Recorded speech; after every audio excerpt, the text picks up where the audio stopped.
Being a balanced trainer means I am open to and skilled in using almost any training tool available. Here are some of the training tools that I use on a regular basis. The clicker, when paired with food, is a great tool used to accelerate the training in almost any dog. The first step in effectively using a clicker is to do what's referred to as charging the clicker. In this step, all we're doing is clicking, reward, click, reward, click, reward, over and over, multiple times a day. After effectively pairing the click with the reward, the click, in a sense, becomes the reward. So when the dog hears the click, it knows what it was doing in that moment in time was the correct behavior. Another tool that I use on a regular basis is a prong collar. I know it looks like a medieval torture device. This is one of the best tools out there when dealing with dogs that have a history of bad behavior or are notorious for pulling.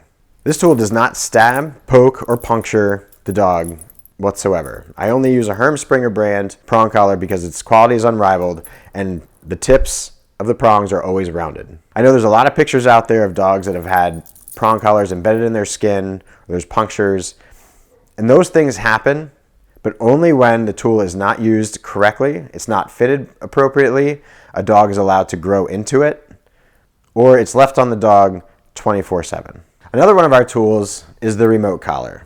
The remote collars that we use have settings from 0 to 127. It's extremely rare that I have to go above 10 in order to get a dog's attention.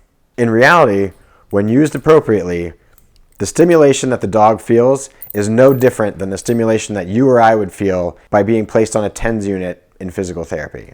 Unfortunately, too many people use these tools incorrectly, and the potential is there to cause psychological problems with the dog. The reason I say that there's a potential for psychological damage if the tool is used incorrectly or inhumanely is because this is what's considered an act of God correction, meaning there is no leash attached, so the dog initially has no idea where this correction came from. When you train properly and the dog understands the expectations, the sky is the limit with this tool.